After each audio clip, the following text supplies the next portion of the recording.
Hello everyone, and thank you for tuning in to my first fanfic reading on my channel. I am Xaniy the Reader, and I would like to extend an invitation for you to call me Xaniy. The fanfiction I'm going to be reading today is Flowey's Best Friend. It is written by a very good friend of mine, Agent Fluffy. I am going to start with the first chapter, Fallen in the Underground.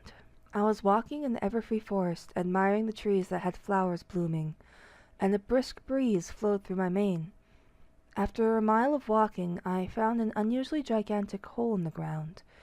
It was big enough to swallow a gigantic dragon. It was a deep, dark hole, too. I wonder what was down that hole, I thought to myself in curiosity. At first, I was scared and unsure to go down it. I don't know what is down there, though. My teeth clenched and beads of sweat were dripping down my face in fear. I wiped the sweat off my face and mustered up the courage to look inside. "Hello? Is any pony there?" I yelled into the hole. I hesitantly took a step forward and fell through the hole with the ground collapsing. "Oh, sweet Celestia, I hope that doesn't hurt," I screamed. Thanks, Celestia, I landed without a scratch. It was dark underground except for a little sunlight where I fell through. I landed on a pretty patch of golden flowers that glistened in the sunlight. I was scared, but something compelled me to move through the darkness. I moved along in the darkness. I couldn't see where I was going, and it was terrifying. As I trod through the darkness, having no clue where I was, I see another patch of light and what looks like a single golden flower with a face, bouncing up and down with its stem.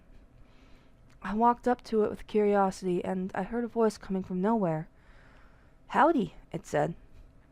I jumped and squealed at the top of my lungs, wondering where the voice came from. The voice was high-pitched. "Ahem." The flower cleared its throat. I looked around. I wasn't sure where the sound was.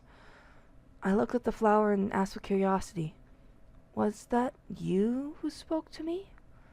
"Yep," the flower replied. I was shocked to find a flower talking. I didn't know this place had talking flowers. I was curious to learn more about the flower. I asked it a question sheepishly. "What is your name, if you don't mind me asking?" "My name's Flowey. Flowey the flower," it replied. "What a cute name," I told Flowey. Its petals became slightly red, which I assumed was embarrassment. "Duh, golly, that's the nicest thing anyone said to me." "Are you a boy or a girl?" I asked it. "I'm a boy," Flowey replied. "By the way, what's your name?" "I'm Fluttershy," I replied. Flowey smiled a grin as he bounced on his stem. "Golly, what a beautiful name for a pony such as yourself," he complimented. I was shocked that he knew I was a pony. I blushed with rose cheeks after he complimented me. I looked at him with a cute yet caring face. "You are the cutest flower I have ever seen. I can't resist your cuteness," I blurted out. "Aw, no one ever called me cute before until now. Golly, we have just met and now you're showering me with compliments and flirting with me," Flowey said, turning slightly redder. "So, what brought you to the underground?" he asked. "Well, I found a gigantic hole in the ground in Everfree Forest, and I guess I fell in," I replied. "Everfree Forest, huh? Well, I have never been there," Flowey said with friendliness.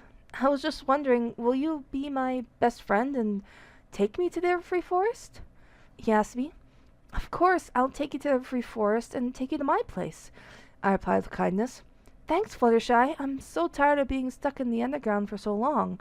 Golly, Fluttershy, you are the nicest and cutest pony I've ever met," Flowey said. "Thank you, Flowey. That's very kind of you. You can put me in a flower pot so I can thrive. There's always one around. I really want to get to know you better, Fluttershy," he replied. Suddenly, I noticed the flower pot had appeared nearby. It was too far for Flowey to reach. So I approached the flower pot and moved it towards Flowey. "Don't worry, Flowey. I'll take good care of you," I assured Flowey. "Golly, thanks, Fluttershy." His petals turned a brighter red. I flew him up from the underground and arrived at the Everfree Forest, making sure to land on a patch of ground that looked safe